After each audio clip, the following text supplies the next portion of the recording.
দর্শক মণ্ডলী কেমন আছেন? আজ আমরা কথা বলবো ডায়াবেটিস এর পার্শ্ব প্রতিক্রিয়া কি সেইটি নিয়ে। দেখুন, আমি একটি ক্লিনিক্যাল পিকচার বলি। আমরা যারা প্র্যাকটিস করি তারা দেখি যে অনেক মানুষ তারা জানেনই না যে তাদের ডায়াবেটিস আছে। ডায়াবেটিসকে নিয়ন্ত্রণে রাখতে হবে। চলুন প্রথমে ডায়াবেটিস সম্পর্কে একটু জেনে নিই, তারপর এটির পার্শ্ব প্রতিক্রিয়া বা কমপ্লিকেশনগুলো কি হয় সেগুলো জানবো আমরা আস্তে আস্তে করে। এটি হচ্ছে সুগার, চিনি। মানুষের শরীরে প্রয়োজন আছে, কিন্তু একটি নির্দিষ্ট পরিমাণে প্রয়োজন। এইটি শক্তির উৎস। কোষগুলো এগুলো থেকে শক্তি আহরণ করে, ব্যবহার করে শরীরকে বাঁচিয়ে রাখতে। কিন্তু একটি নির্দিষ্ট পরিমাণের বেশি হলে এইটি শরীরে প্রদাহ করতে পারে, ক্ষতির কারণ হতে পারে।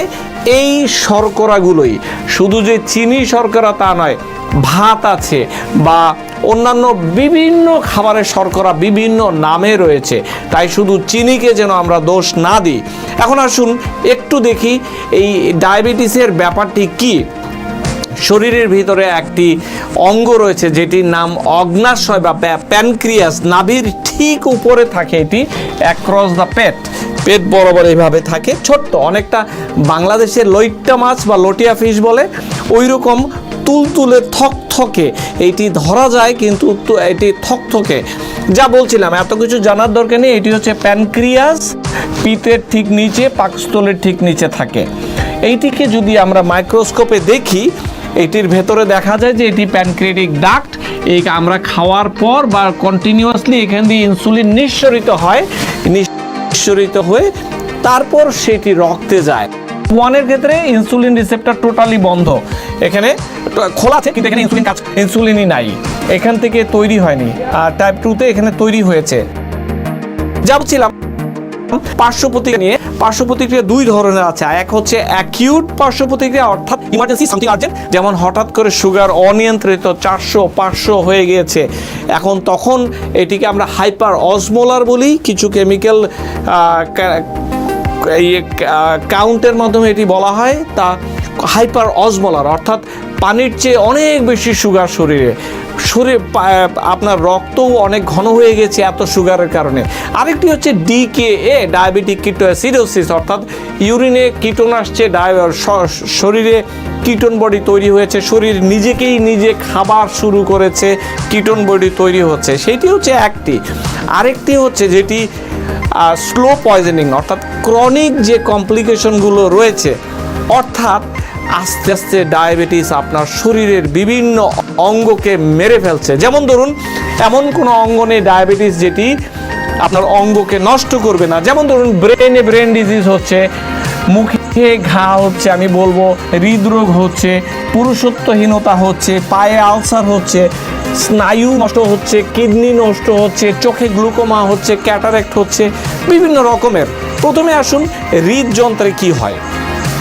এটিকে বলা হয় অ্যাথেরোস্ক্লেরোসিস।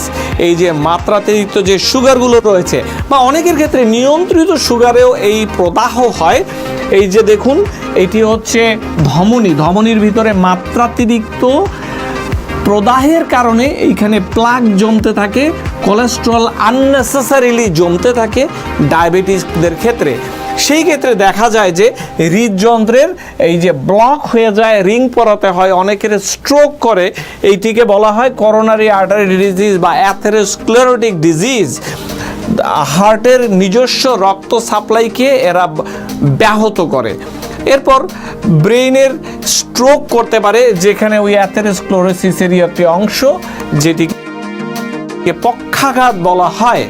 এরপর আসুন চোখের সমস্যা, রেটিনোপ্যাথি, অর্থাৎ চোখের পেছনের যেই অংশটি রয়েছে, যে এই জায়গাটি, এটি কালো রঙের অংশ, চোখের মধ্যে রশ্মি গিয়ে পড়ে, ব্রেন এটিকে প্রসেস করে, কিন্তু এই রেটিনার মধ্যে এটি বিভিন্ন ধরনের সমস্যা করে। চোখে কম দেখে, ঘোলা দেখে, চোখে ঝাপসা দেখে, অনেক ব্যাপার রয়েছে, যেটিকে আমরা বলি ডায়াবেটিক রেটিনোপ্যাথি। রেটিনা দুর্বল হয়ে গিয়েছে বা এফেক্টেড হয়েছে, তাতে কি হয়, কটনুল স্পট বলা হয়, বিভিন্ন ধরনের স্পট দেখা যায়। আমরা ডাক্তার সাহেবরা যখন দেখি, ছোট ছোট অ্যানিউরিজম দেখা যায়, নতুন নতুন কচি কচি দুর্বল ধমনী তৈরি হওয়া, ভিতরে চোখের ভিতরে ব্লিডিং হওয়া, আবার তুলার মতো হার্ড এক্সুডেড ভেসে বেড়াবে, অনেক ধরনের অনেক ব্যাপার স্যাপার আছে। আবার এই মাত্রাতিরিক্ত সুগারের কারণে অনেক সময় দেখা যায় যে এই ছানি পড়ে যায় খুব সহজেই। আবার অনেকের চোখের প্রেশার বেড়ে যায়, গ্লুকোমা হয়, চোখের বিভিন্ন রোগের মধ্যে এগুলো হচ্ছে মোস্ট কমন চোখে। তাই আমরা বলি যে ডায়াবেটিস থাকলে বৎসরে একবার বা দুইবার অবশ্যই আপনি চোখের স্পেশালিস্টের কাছে যেতে হবে। যাওয়ার পর ওরা চোখের পেছনে যে রেটিনা আছে সেটি স্পেশাল মেশিন দিয়ে সেটিকে তারা ছবি তুলে দেখবে চোখের কোনো ক্ষতি হলো কিনা, লক্ষণ থাকুক বা না থাকুক। এটি হচ্ছে কথা। এটিও একটি চোখের ডায়াবেটিক রেটিনোপ্যাথি, যেখানে বলা হয়েছে নন প্রলিফারেটিভ, অর্থাৎ এখানে বিভিন্ন রকমের ঘটনা ঘটতে থাকে, ব্লিডিং হয়, তারপর এক্সুডেড তুলার মতো দেখা যায়, অ্যানিরিজম হয়। এটি হচ্ছে নন প্রলিফারেটিভ। আর প্রলিফারেটিভের অর্থ হচ্ছে নতুন নতুন ধমনী অ্যাবনর্মালি গ্রোথ হচ্ছে, ছোট ছোট ধমনী, এই জন্য বলা হয় growth of abnormal blood vessel, ছোট ছোট, যেগুলো কোনো কাজের নয়। ডায়াবেটিস হলে কিডনিতে সমস্যা হয়, সেটি একটি কঠিন সমস্যা।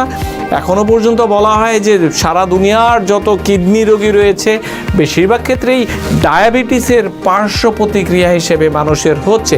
এটিকে বলা হয় নেফ্রোপ্যাথি। তাই ডায়াবেটিস হলে সমস্যা থাকুক বা না থাকুক, বৎসরে কমপক্ষে একবার ইউরিনে মাইক্রো অ্যালবুমিন চেক করা হয় যে কিডনি প্রোটিন ছাড়া শুরু করলো কিনা। যেই মাত্র প্রোটিন ছাড়া শুরু হলো সেই মাত্রই ধরে নেওয়া হবে এই তো এখনই কিডনি এফেক্টেড হয়েছে। তাই আমরা বছরে একবার কমপক্ষে আমরা এই প্রোটিনটি দেখি, ইউরিন মাইক্রো অ্যালবুমিন। অর্থাৎ স্বাভাবিক কিডনি এইরকম কোনো প্রোটিন দেখা যাচ্ছে না ইউরিনে, কিন্তু যেই মাত্র ডায়াবেটিস হলো বা ডায়াবেটিস অনিয়ন্ত্রিত রইল, অনেকের ক্ষেত্রে নিয়ন্ত্রিত থাকলেও আমরা প্রোটিন দেখি। এরপর যেটি রয়েছে স্নায়ুর ক্ষতি, সারা শরীরময় প্রচুর স্নায়ু রয়েছে। এই যে সুগার দেখালাম আমি ছবি, এটি কিন্তু প্রদাহ করতে পারে এবং নার্ভের ক্ষতি করতে পারে। আসলে সত্য কথা, কিভাবে ক্ষতি করতে পারে? এইটি যদি একটি সুস্থ স্নায়ু হয়, এইটির ভিতর দিয়ে নার্ভটি গিয়েছে, পাশ দিয়ে কাবার, এবং রক্ত চলাচল দেখুন ছোট ছোট লাল লাল, এই যে দেখুন রক্ত। এবং এই যে সুগার, এটি কিন্তু প্রত্যেকটি লেয়ারেরই ক্ষতি করতে পারে। একটি স্বাভাবিক স্নায়ু আর একটি ডায়াবেটিস এফেক্টেড স্নায়ু। দেখুন এইটি কেমন হলুদাব, এটি কেমন কালচে হলুদাব, এবং এইটির যে কাভারিংটিও আছে এটি পিঙ্কিশ, এটি কিছুটা ফেড হয়ে গিয়েছে ডায়াবেটিসের কারণে, এবং এই যে রক্ত চলাচলের নালী এগুলো ভেঙে ভেঙে যাচ্ছে। তো ডায়াবেটিস হলে পুরো মাইলিন শীতেরই প্রবলেম হয়, এখান দিয়ে স্নায়ুর যে সাপ্লাইগুলো রয়েছে সেগুলো চলাচল করে না। তাতে কি হয়? তাতে দেখুন এটি নর্মাল স্নায়ু, এটি দেখুন আস্তে আস্তে ফেটে ফেটে যাচ্ছে স্নায়ুর কোষগুলো, এখানে একদম একেবারেই ছিঁড়ে যাচ্ছে, স্নায়ুর কাভারগুলো পর্যন্ত ছিঁড়ে যাচ্ছে। এইটাই হয় যে এইখানে দেখুন একই অবস্থা, সুন্দর সুস্থ স্নায়ু, অসুস্থ স্নায়ু, যেই কারণে মোজা যেখানে পরি পায়ে এবং হাতে, সেই জায়গাগুলোতে বেশি ডায়াবেটিসের কারণে এফেক্টেড হয়, এবং সেই জায়গাগুলো অনেক সময় দেখা যায় যে হাত পা জ্বালা করে, ঝিনঝিন করে, ভালো লাগে না, সেন্স নাই, শীতকে গরম মনে হয়, গরমকে শীত মনে হয়, এরকম অনেক ধরনের চেঞ্জেস হয়। পায়ে স্নায়ুতে ক্ষত, যদি পায়ে যদি ক্ষত হয়, স্নায়ুর মাধ্যমে যে সেন্সটা যাবার কথা ছিল ব্রেনে যায় না, তখন আলসার হয়ে যায় খুব সহজে, আমরা খেয়ালও করতে পারি না। এই জিনিসগুলো খেয়াল করতে হবে যে, এবং এটি বিভিন্নভাবে মানুষকে এফেক্ট করতে পারে। এই হাত পায়ের মোজার ডিস্ট্রিবিউশন দেখুন, অথবা শুধু পায়ের মোজার ডিস্ট্রিবিউশন, অথবা থাইতে হয় এক ধরনের মানুষের, অনেক সময় পেটে এরকম হয় অস্বাভাবিক, অনেক সময় শুধু হাতে হয়। বিভিন্ন রকমের লক্ষণ আসতে পারে। যেমন ধরুন একটি হচ্ছে পেরিফেরাল নিউরোপ্যাথি, যেমন হাত এবং পায়ের জ্বালা পড়া যেটি বললাম। অটোনমিক নিউরোপ্যাথি হয়, যেমন ধরুন গ্যাস্ট্রোপ্যাথি, অর্থাৎ শরীরের ভেতরের যে অঙ্গগুলো রয়েছে সেগুলোর যদি সাপ্লাই কমে যায় বা এফেক্টেড হয় তখন, অর্থাৎ পাকস্থলীর যে স্নায়ু রয়েছে সেটি যদি মরে যায় বা কম কাজ করে, তখন দেখা যায় যে আমরা খেলাম 4 ঘন্টা পরে খাওয়াটি অন্ত্রে যাওয়ার কথা, সেটিতে না যে দেখা যায় যে পেটের খাবার পেটেই রয়ে গেছে 12 ঘন্টা পর্যন্ত। অর্থাৎ স্নায়ু যে পাকস্থলী সেটি এটিকে পুশ করতে পারছে না, ক্ষুধা লাগছে না, তখন শরীরে সুগার কমে যাবার সম্ভাবনা আছে। অল্প খেলেই পেট ভরা ভরা লাগে, এটি কিন্তু সুস্থতার লক্ষণ নয়। অনেকে মূত্রথলির যে নিয়ন্ত্রণ সেইটি হারিয়ে ফেলে, মূত্রথলি ঠিকমতো কাজ করে না, অনেকে কিছু করলেই ডিজি লাগে, খেলেই ডিজি লাগে, মাথা ঘুরোচ্ছে। ডায়াবেটিক নিউরোপ্যাথির এইটিও লক্ষণ, অটোনমিক নিউরোপ্যাথি। রক্তচাপ উঠানামা করতে পারে, এইটিও একটি কথা। আবার অনেকের ক্ষেত্রে দেখা যায় যে পুরুষত্বহীনতা দেখা যায় পুরুষদের ক্ষেত্রে। কেন? কারণ যে পুরুষাঙ্গ রয়েছে সেইটি কিন্তু ব্লাড ভেসেল, ধমনী এবং স্নায়ুর খেলা, সেটি যদি ড্যামেজ হয় তখন কিন্তু পুরুষাঙ্গ শারীরিক মেলামেশার জন্য রেডি থাকে না। মহিলাদের ক্ষেত্রেও একই সমস্যা, ড্রাইনেস হয়, তলপেটে ব্যথা করে, ভালো লাগে না যৌন মেলামেশায়, ইত্যাদি ইত্যাদি। অনেকে হাত এবং থাইতে, আর্মস এবং থাইতে দুর্বলতা বোধ করে, এটিকে বলা হয় অ্যামায়োট্রফি। এইটিও একটি কমন সমস্যা। অনেকের ক্ষেত্রে দেখা যায় যে এই দাঁতের মাড়ি ক্ষয় হয়ে যাওয়া, মাড়িতে প্রদাহ, ক্যাভিটি হয়ে যাওয়া, এটি নিয়ন্ত্রিত বা অনিয়ন্ত্রিত ডায়াবেটিসের ক্ষেত্রে এটি হয়, অনিয়ন্ত্রিতের বেশি হয়, তাই এইটিও বিশেষভাবে খেয়াল করতে হবে। ডায়াবেটিস থাকলে শরীরে এমন কোনো অঙ্গ নেই যেটিতে এফেক্টেড হয় না। ত্বক একটি সমস্যা, তাই ত্বকের তলাটি নিজে প্রতিদিন রাতে একটি আয়না দিয়ে পরীক্ষা করুন কোনো ক্ষতি হলো কিনা। প্রয়োজনে আপনার লাইফ পার্টনারকে, আপনার স্পাউসকে বলুন যে আমার পায়ের তলাটি একটু দেখো। প্রয়োজনে একটু লোশন মাখুন, একটু এক্সট্রা কেয়ার করুন পায়ের তলা, একটু টেস্ট করুন নিজে যে সেন্সেশন ঠিক আছে কিনা, একটু চিমটি কেটে সেটিও করতে পারেন। অনেকে মনোফিলামেন্ট নামে একটি ফিলামেন্ট পাওয়া যায়, সেটি দিয়ে আলতো করে দেখতে পারেন যে চুলকানি হচ্ছে কিনা, শিরশিরি লাগছে কিনা, সেটিই কথা। তো যাই হোক, ডায়াবেটিক যেই ডার্মোপ্যাথি এটি হচ্ছে পায়ের তলা পরীক্ষা করা হচ্ছে, পায়ের চিপাগুলো পরীক্ষা করা হচ্ছে, সেটি দেখতে হবে। নিচে কোনো ক্ষত আছে কিনা সেটি দেখতে হবে। ক্ষতের বিভিন্ন লেভেল আছে, একটু লাল, এটি গ্রেড 0, 1, 2, আস্তে ধীরে দেখুন গ্যাংগ্রিনে পরিণত হচ্ছে। আপনারা যদি প্রতিদিন ডায়াবেটিস নিয়ন্ত্রণে রাখেন এবং পরীক্ষা করেন, এইখানেই এটিকে ধরে রাখতে পারবেন।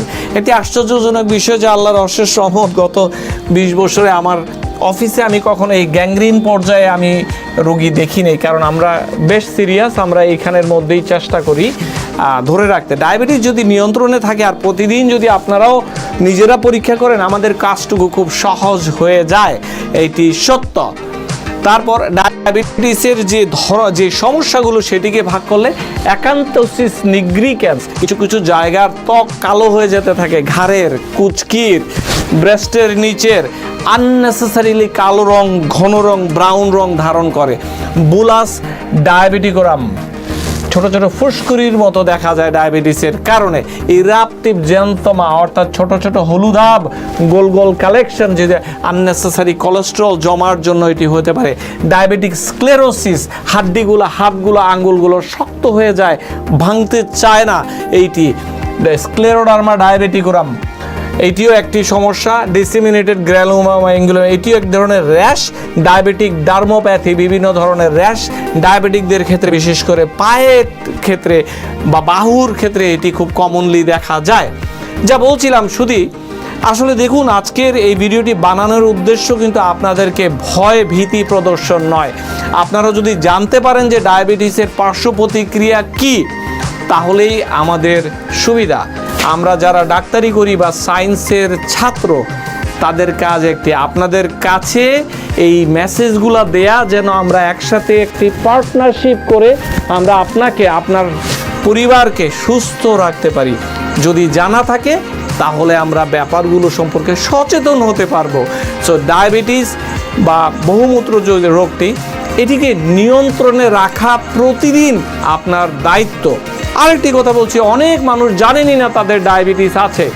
সিম্পলি সুগার চেক করুন, যেখানেই পারুন ডাক্তারের কাছে যান, একবার হলেও বছরে চেক করুন, তাহলে নিয়ন্ত্রণ করতে পারবেন। আমি আবারও বলছি, এটি একটি পাগলা ঘোড়ার মতো। ডায়াবেটিস হওয়া মাত্রই আপনি এইটির দেহে উঠে বসেছেন।